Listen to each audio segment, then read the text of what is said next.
The main opposition party is coming under attack for an attempt to bring legislative proceedings to a halt after an all-night session in which KMT legislators forwarded over 1,400 mostly identical motions to a floor vote. DPP lawmakers criticized the move as an act of political revenge the day after the passage of a highly partisan measure targeting assets held by KMT-affiliated organizations.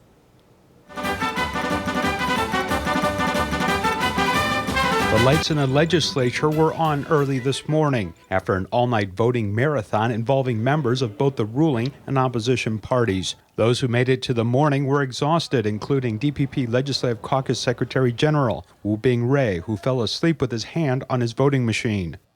Between yesterday afternoon and noon today, legislators managed to conduct votes on 135 motions. At this speed, they would need more than 30 days to get through all of the 2,419 motions filed. Members of the KMT Legislative Caucus submitted more than 1,400 proposed budget cuts, most of which were identical to one another save for the sum itself.